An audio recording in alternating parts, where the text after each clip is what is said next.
resolution to approve the 2015 annual plan and budget, which we provided a conditional approval at our last meeting, but certainly the committee needs to hear the facts as to, you know, how this budget will come together.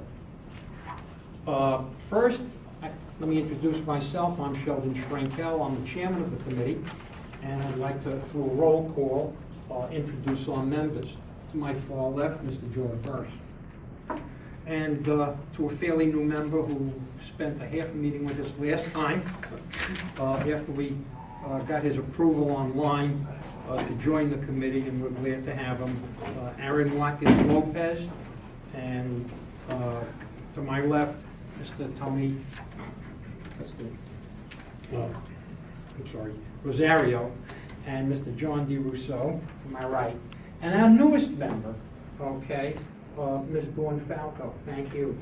And our counsel to the committee, Mr. Sam Lippman, thank you very much. Transportation, Mr. Michael Setzer. Thank you, Mr. Chairman, members of the committee. Good afternoon. That's to complete the budget process, so let's get right into that.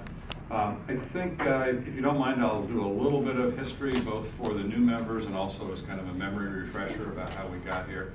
And I think we should start with the unusual timing aspects of our budget process.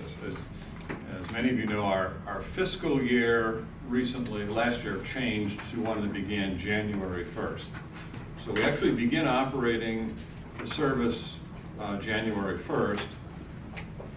By contract, we are, your operating partner, we're required to present to you a budget recommendation in February, and you act on it in March, and then in April, we find out how much money we're going to get from the state.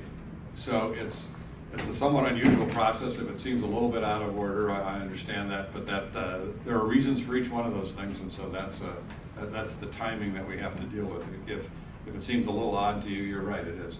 But that's part of the challenge that we all face. So in March, we had a meeting of the committee, and you provided conditional approval of a budget and annual plan because we didn't know a couple of key things at that point. Here are a few slides, 5 or 6, from that presentation, just to sort of refresh your memory and to catch up the new members. So we set out as a goal to maintain the current level of service, the level of service we operated through most of 2013, through all of 2014, and are operating today, which, for example, on a weekday, which is the biggest part of the budget, 2,887 hours is what we're operating today compared to 2,882 last year. That's not a service change, that's just a lot of, every quarter we adjust schedules a little bit here and there, so that's just tweaking, largely running times where we find we've got to add a little bit of time in order to remain on schedule. So same level of service. We also had a discussion about why same level of service was so important. So we pointed out, this is the same slide you looked at in March, we had increasing ridership and decreasing complaints through the fourth quarter of 2014. So more riders and a somewhat higher level of satisfaction with the riding experience. Still not everything we want it to be, but in both cases, we believe that those things are related to stable service levels. That as passengers and drivers get accustomed to operating the service and to what to expect, the level of unpleasant surprise goes down, and riders find they can rely on the service more, and it becomes more predictable. And so we think we both add riders and increase the level of satisfaction. And that's one of the reasons we make maintaining the level of service our highest priority. We also discussed why 2015 expenses would be higher than 2014's, even at the same level of service. The two big reasons have to do with the cost of personnel. We have a 3.5% wage increase that went into effect April 1st of this year for all of our bargaining unit employees, and then non-bargaining unit employees also had some merit increases at the same time at the beginning of the year. Secondly, there was a 7% increase in the cost of the premiums for health insurance as almost every other employer is experiencing. And thirdly, we had added some parts money and some labor money to improve the performance of the fleet. You remember when we were going through the performance indicator report, one of the areas that we thought was less than what we hoped to get to eventually is the reliability of equipment, and so we've added some money in this year to improve the fleet performance. So again, we went over all that in March. It also reminded you of the contractual requirement that we, as it's quoted here, establish the number of platform hours to be operated, the cost of which must be within the available projected revenue. Or in plain English, we figure out how much money we have, we figure out what an hour of service costs, and that tells us how much service we're going to be able to operate. So working back then, if the goal is to keep the number of hours of service the same, then when the cost of an hour goes up, then we've got to find more revenue. And that's exactly the situation we were facing in March when we met. This is the revenue picture that you looked at in March also. If you just go around the chart here, that sort of peach-colored segment, 47,213,000, that's fare box revenue. That's the second largest part of the revenue picture. It is subject to our estimates of ridership and whatever changes might happen in the fares. When we were projecting this, you had already decided to follow the MTA's increase on MetroCard fares, but not to follow them on cash fares. So today, the MetroCard fare is $275, but the cash fare is $250 as you decided in January. So that goes into that 47 million too. That's our forecast of fare box revenues. The red and green slices going around clockwise are federal funds. They're essentially fixed, not much we can do with those. The purple segment is, as you can see, it's half of the entire revenue picture. That's New York State operating assistance. That's the one we don't know until April 1st at the earliest. But as you can see, it's the largest part of our revenue picture, and that's what introduces the uncertainty and what causes you to in March have to consider a conditional budget and come back in May to finalize it. A couple of other important things here. That rose-colored slice at the top, 5,000,003. That was the gap. When we were discussing this in March, we didn't know how to fill that gap. We didn't know if the state would fill it for us or if or other actions would be necessary. So that was the target then, was to come up with another 5.3 million of revenue, which would then allow the service level to remain the same. We also reviewed the few things you can do to balance the budget. You can increase the fares, you can get more money from the state, or you can hope that you get more money from the state. The county can increase its share out of its appropriations from its general funds. If those three together don't come up to a sufficient number to maintain the service level, then you can reduce costs. You can first reduce administrative costs, and secondly, if all of that fails, then you have to reduce service. And purposely I put service levels at the last, because that's the last thing we want to use to balance the budget, and that was the goal all along. So the recommendation that we made to you March 26th was this. This is the same slide we used then. We asked you to approve the annual plan, which is the service level, the budget, which are the dollars associated with it, and a capital plan, which is a 5-year plan that included keeping service the same, keeping those, including our expense forecasts that were included, and I'll go over those again in a minute, and the $5.3 million shortfall in revenues, with the expectation that we would be back, just as we are today, to either approve a balanced budget with some revised revenues or to start the process to reduce service. And I'm happy we're doing the first one and not the second one. If we had to balance the budget with service cuts, then today would be beginning of a public hearing process about service cuts that would would close that gap for us. Fortunately, we're not doing that today. So now that's the end of the slides from, maybe I should stop there for a minute. That's a review of what we did in late March, 2 months ago. Are there any questions or comments from committee members at this stage that I'd I can respond to? We'll move on to what we've learned since then. Are there any comments from Mr. Setzer? Okay, well, let me update you on revenue then, what's happened since you met March 26th. So the state budget was approved at the very end of, I think maybe even the next day after we met, within 48 hours of that.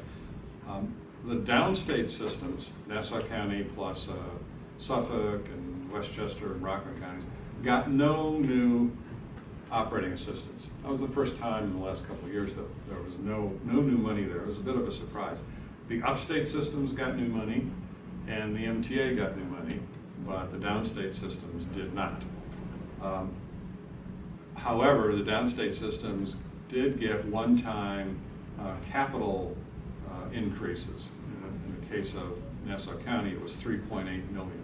The other downstate systems also got capital money that could be applied to our capital plan. So I'll explain how we're going to use that in a minute. Nassau County, in the process of discussion, once we understood what the STOA program wouldn't do for us, Nassau County agreed to come up with another $1.5 million and to convert that $3.8 million in capital into operating funds. At the same time, we redid our fare box forecast, and we think we're going to be about $500,000 short in fare box. January and February were particularly bad months weather-wise, you probably remember, suppressed ridership. It hasn't really recovered very well from that. So we're guessing as of today that we're going to be about $500,000 short of our fare box forecast. However, our plan is to offset that with expense reductions, administrative expense reductions. We are not seeking any additional funding from the county to cover that $500,000. By contract, that comes out of, once the budget is set, that comes out of the TransDev's bottom line if it's short, or if it's over, it accrues to TransDev's bottom line. So as the operating side of this partnership, we take the risk of variations in fare box. So we are going to be reducing some of our costs, and we can talk about how we'll do that a little bit later if you like, but that will just go to offset the fare box losses. Incidentally, for reasons that I can't explain, MTA bus, not MTA bus, but New York City Transit bus is also experiencing a drop in ridership compared to last year. Subways are up, bus down, and so is Westchester County. So we don't know why that is. It's probably got something to do with cheaper gasoline. Maybe it's got to do with a recovering economy and people being more confident and willing to buy a car. Well, we don't know. This is all speculation. We're not economic forecasters. But in any case, it's not just us. It's happening to other systems too. And we hope it's a temporary thing and that ridership picks up again as the year goes on. But it's very unlikely we'll hit the original budget for ridership. So that's what's happened on the revenue side. So, but this is just a historical thing. So you see in 13 and 14 we got increases in STOA from the legislature at the last minute at the end of March. This year we were disappointed that it stayed the same. So now let's move on to the 2015 budget and annual plan. Most of it is very much like the budget and annual plan that you looked at in March. So the cost of current, so this is the same chart that you saw March 26th. So the cost of maintaining the current service level at the same number of hours is $127,862,302. And it's distributed among accounts in the same way. Here's a side-by-side of some of the expense accounts. Again, the same thing you saw in March, but a couple things to take note of. The top four lines, operator wages, maintenance wages, other wages, and fringe benefits, amount to about 2/3 of the budget, of the expense budget. In fact, we can back up and you can see it more easily on the pie chart. So the blue segment, $36,820,000, and the next three segments going around at $11 million, $8 million, and $23 million. All of those together, as you can see graphically, amount to 2/3 of the entire budget. Those are all personnel costs. They're all wages and fringes. Occasionally, we've had comments like, well, with the cost of fuel going down so much, you must really be getting a break out of that. Well, first of all, the cost of gasoline going down doesn't do us much good, and it may in fact encourage people to switch from bus riding to driving a car. But in any case, this is the fuel. Most of that is fuel. It's 7 or 8% of the total budget. So decreases in fuel costs are very welcome, but they won't balance the budget for us. So here it is by category, side by side. You can see there are a few things like fuel and lubricants, which we've budgeted less this year than we did last year. Based on those, we were able to lock in some nice prices earlier in the year, for at least through August. Some of our other costs have gone down. Maintenance of parts and supplies, you can see, has gone up, reflecting what I said earlier about needing to improve the performance of the fleet. Sometimes we use the term margin at risk. That's profit. And we use that term margin at risk because it is at risk. It's not a markup that TransDev gets on top of the cost. It is what we earn if we get our revenues and expenses to perform the way we budgeted them in the first place. And when things like fuel costs going up higher than the budget, which has happened in the past, or fare box revenues going down, when those things happen, they come out of the margin at risk. So that's why we use that terminology.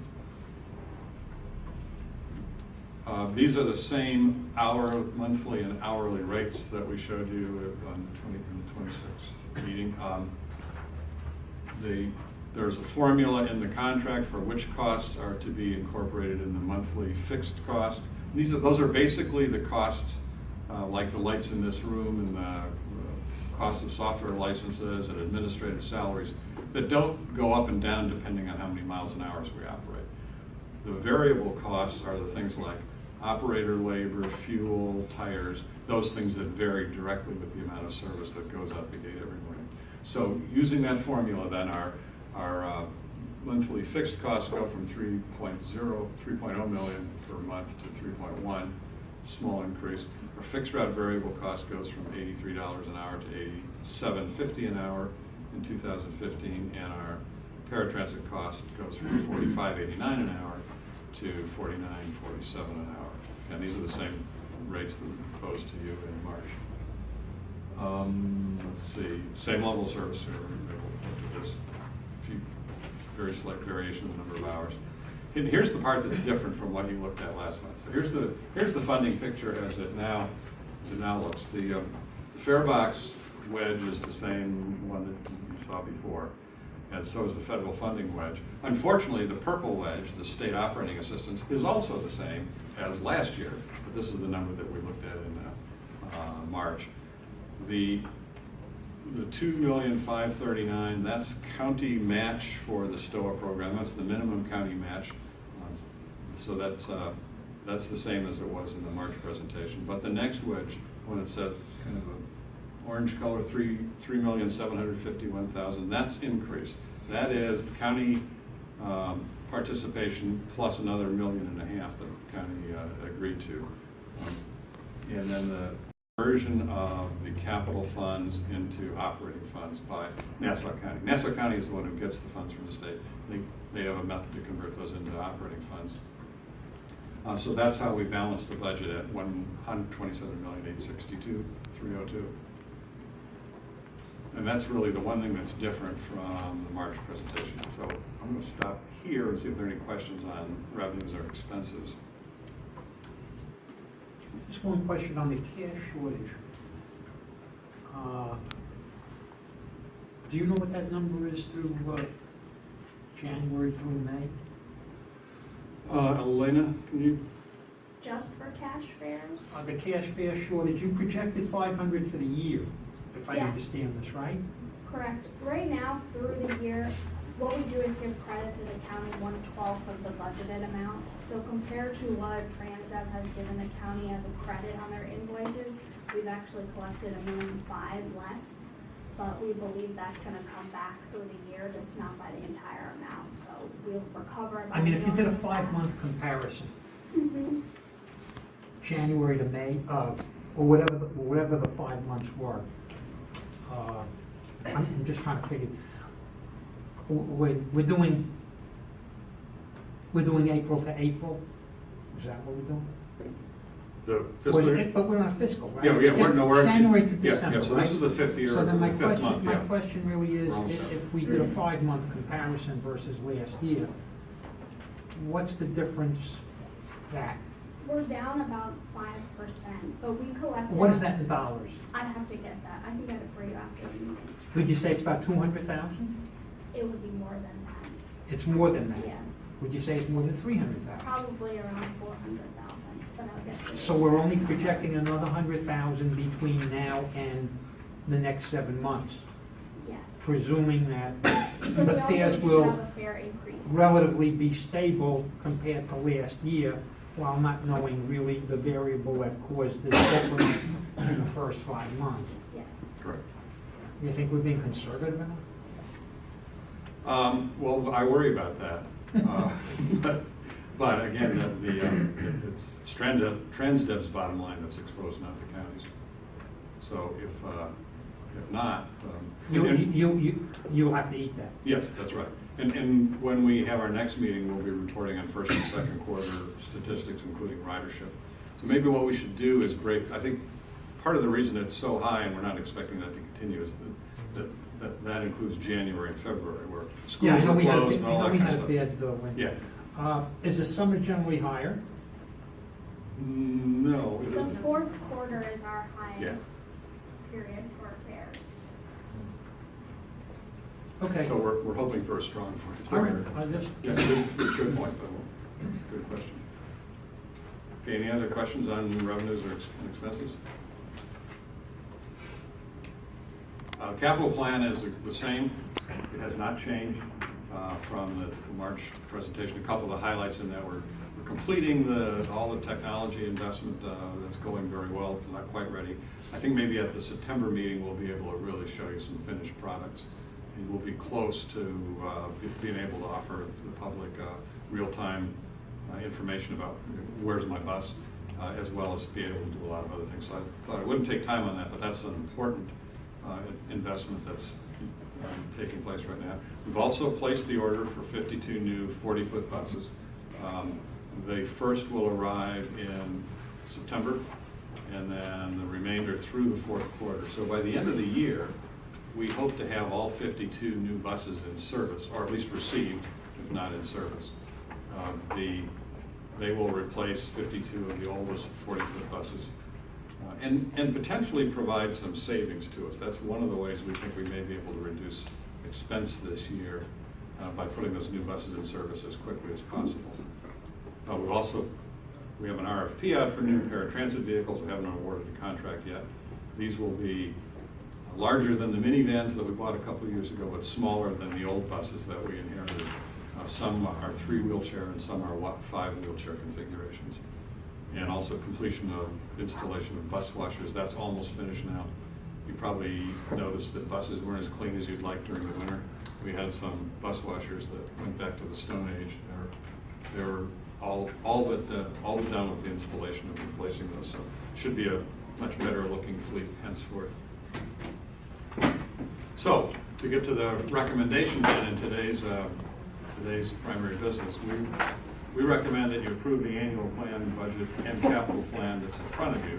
That includes maintaining the service at today's levels, same as 2014's levels, and maintaining the fares at today's levels, $275 for MetroCard and $250 for cash fare through the end of the year. We're also recommending, I think the county can do this without our recommendation, but converting that capital into the capital funding into operating funds in order to balance the budget. The county's committed to do those things, so we don't need any further action on that. But it's now before you whether to approve this budget without condition or with raising other questions. So I'm finished with my presentation. The parts and the repairs, what was that over of getting 3.2 million out of capital and putting it in operating funds? Is that going to affect or increase the repairs and the parts or anything like that? No, not this year. Not this year. That 3.5 overall over the next 5 years, we have a fairly significant deficit in the capital replacement plan. which we hope that the Congress will approve a new transportation bill sometime soon, and that there will be an increase in capital funds for operations like ours. And we hope that the state also will do it. So that 3.8 million could have been used for other capital purchases in the future, but this year's purchases are already financed with capital funds from previous years. Are there any further questions to Mr. Setzer, what's Plan B? If this committee votes down the budget as presented, what happens next? We're talking about cash fare increases, in addition to the Go Mobile app would go up. We'd also talk about service reductions. Right. I think so. At this late date, the year's almost half over. So if this plan was not approved by the committee, then we would seek some direction about both fare increases and service cuts, because it's too late in the year to accomplish much with fare increases. It takes a while to put them in place. We couldn't start them tomorrow. If you decided to raise the fare to $3, it would take 60 days to get it in place, and half the year would be gone by then. So it would almost certainly be a combination of fare increase, or it would have to be service reductions, maybe some of it from fares, but certainly there would have to be significant service reductions that would be, they wouldn't be a trim a little bit here and trim a little bit there. It would probably include some whole route, some of the small routes, whole route eliminations as a way to get enough money to balance the budget. That's why I'm glad we're not doing it. That's a good question. Yeah. So, I mean, this is great that we balanced the budget, and I'm just thinking about next year because obviously things are going to go up, expenses are going to go up. Recently, I was made aware that Long Island is getting about $500 million in economic development funds. Yep. I don't know, have you made a pitch to the county yet to possibly get some of that money? We have not. Our practice with the county is not to lobby them. We describe this as a partnership. We're the operating partner, they're the policy partner. So we leave policy decisions, including funding decisions, to them. I know they're very aware of the presence of that opportunity. So if potentially though, as a committee, we could recommend that they take some of that money and bring it to the buses, because even though we have a balanced budget next year, we probably won't. Yes. Okay. But again, that all depends on the STOA money next year. Right. Which is a big question mark. I think you make a good point, though, that the cost drivers that we were just talking about for 2015, they'll still be, 2016 will be more of the same. There's another wage increase in the labor contract for next year. And maybe health care costs will go down. We can count on that. Maybe fuel costs will continue to go down. I don't know that we can count on that. And maybe the legislature and all been able to take care of us next year. Those are all big maybes. Are any of the buses electro-hydro? Of our buses? Yeah. No, all of our large buses are compressed natural gas powered. And then the paratransit fleet is mostly diesel, a few smaller gasoline powered. Would electro-hydro buses make any difference? Have you ever thought? I know they have them in the city. They have some in the city. Yeah, they're diesel electric hybrid buses. Right. Right now, I would say probably not. Right now, natural gas, petroleum costs have gone up and then they came back down. Natural gas costs have fallen even more, so we're really benefiting from being natural gas fueled right now. The hybrid buses are diesel. It's diesel electric hybrid. So they use less diesel than less fuel than a conventional diesel bus. But probably more than yours. Yes. More expensive than yours. More expensive, yes. Yeah. Okay. Are there any other questions for Mr. Setzer? Sure. Mr. Setzer, thank you. If you know, when was the last time that this state failed to increase their contribution to STOA money? I'm sorry, I don't know that. You don't know. So every year there has been an increase that you know of? Well, until this year? It's for the time that we've been around, which goes back to 2012. 13 there was an increase over 12, and 14 there was an increase over 13. This is the first year in 4 years that there wasn't. Thank you. I notice here, has the casualty and liability, has that stayed the same, or can that be changed due to the training that the operators receive and all of that, or is that still? It can be, yeah, the way you change that cost is to reduce the number of accidents, and that's another area that we've. But has there been an improvement? And I didn't see it in the revenue. I don't know if it was put in there. Well, we had spoken about a while back about the training for the bus operators, or with this budget, is that a main down the line also, or, because I would figure it would be a main, important part. We haven't budgeted for better performance in the safety area, which doesn't mean we're not working at it, but we haven't assumed that we're going to be able to reduce claims costs. And you reminded me of something I wanted to ask. We have a new team member here. I'd like to introduce the new team members. Justin, you want to stand up and introduce yourself? This is our new safety director. Hi, pleasure to meet all of you. I'm fresh from Boston. Please don't hold that against me, but I'm very happy to be here, so pleasure to come. All right, I'm glad to see that there weren't any cuts, but I still think that we have a budget situation that needs to be addressed, and I think by keeping the cash fare lower than the MetroCard fare, it's not good for the fare box, it's not good for NICE's bottom line. I still think you guys should have had a cash fare hike to $2.75 to match the MTA's fare. I'm glad to see there weren't any cuts. A lot of this is out of the control of Veolia. The state, I'm really disappointed in the state this time. I tried. I wrote all my legislators telling them you got to increase the STOA, it's so important, and that they shortchanged us. It is clear that we need a change in leadership in Albany. Obviously, that goes beyond this room here, but I'm disappointed in that. I want to address some of the service changes that was made with Jones Beach service. The N87 being eliminated, I kind of understand that due to the light ridership. However, the concert service being eliminated, I believe those buses were very well patronized, and I think that was a mistake. I don't know how those people are going to get back from the concert. I don't know. I'm going to ask Mr. Setzer this. Was this funded by the Long Island Railroad, this Jones Beach service, or is it completely out of Nassau County or NICE's budget? Completely out of NICE's budget. Oh, okay. I see.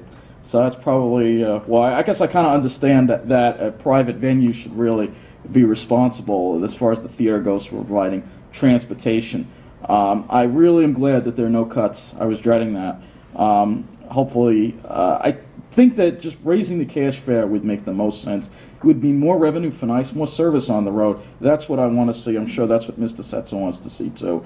And hopefully next year we can have a better budget picture. And I do want to thank Nassau County. I'm glad to hear that they stepped up to the plate and fixed this budget gap. But I still am disappointed in this leadership in the state when the state has a huge surplus due to settlement funds that they couldn't. Very disappointed in that. But I'm glad to see there were no cuts, and I want to thank you for this presentation and opportunity. And hopefully you'll approve this budget and maintain the service, because that's the most important thing to me. Is more service on the road. That's the main thing. Thank you. To the members of the TAC, once again I come before you today, as I am, I came to the realization of how dangerous and inconvenient it is to come to these meetings for the average person. These people whom you are supposed to give their say at these meetings can come because it is dangerous sometimes, and for the average worker who gets out sometimes at 4 or 5 in the afternoon and in the evening, can't be there or here because you have not given them adequate notice to take that off that day. Now you're asking why it is so dangerous for people to come to Semi-Commercial Drive. As you may know, close to here is the Roosevelt Mall parking lot where the buses go to let people off who want to come to the mall. To shop, to whatever. Or in my case, come to this place where there is a meeting to be had. I came here because I was running late today, and I couldn't find a connecting bus. So what did I have to do? I had to transfer us past one of the most dangerous areas. Could you slow down just a little bit? Okay, just a little bit, thank you. I had to transfer us the parking lot where it can be, where, you ever seen the double curve where cars come and go? In Roosevelt Field, you're talking? Yes.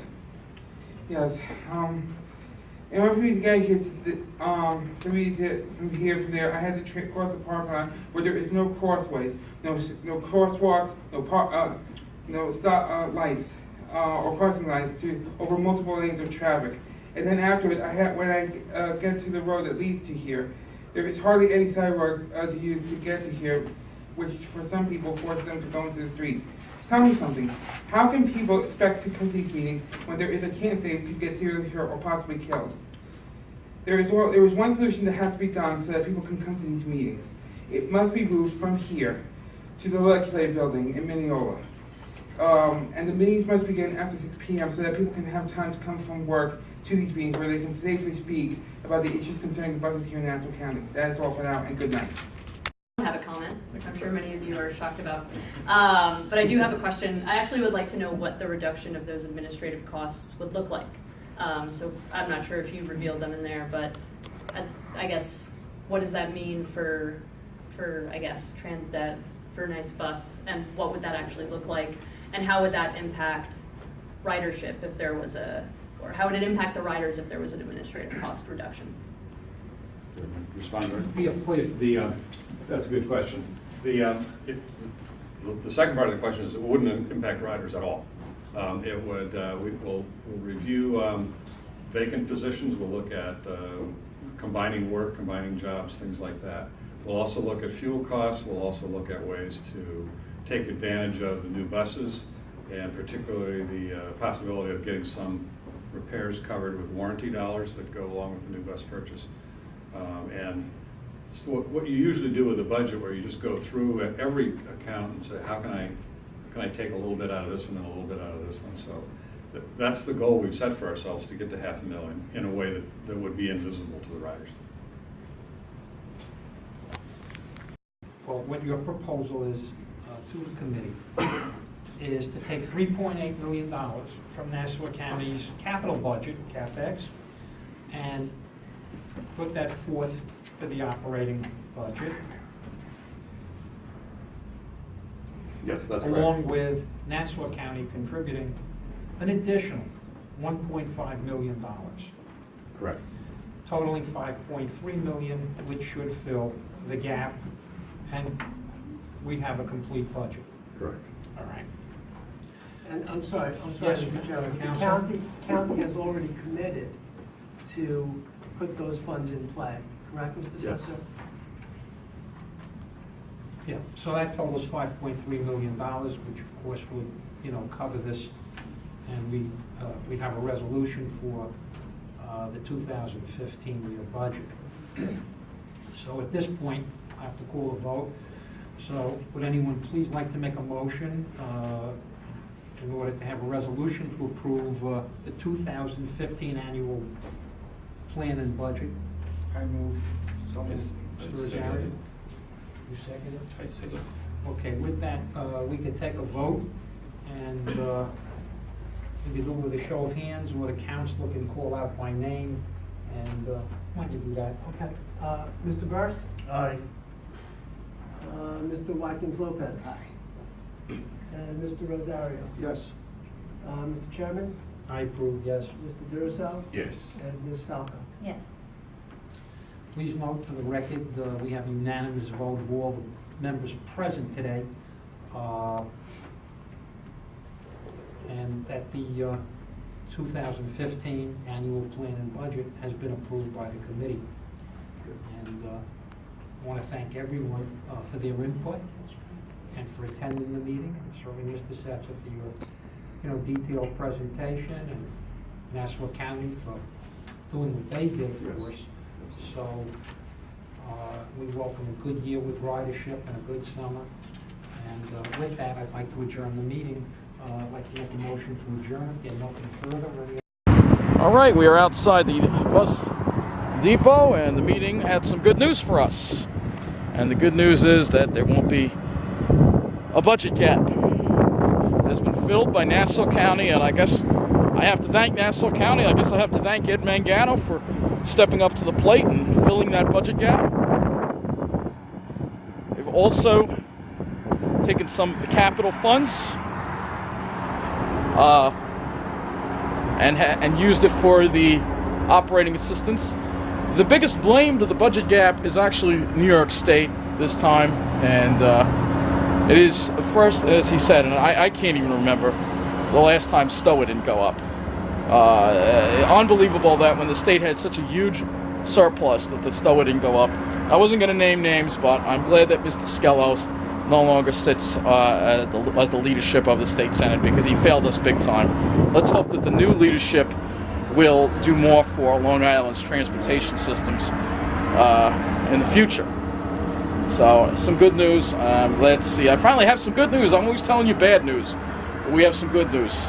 All right. Ridership obviously figures.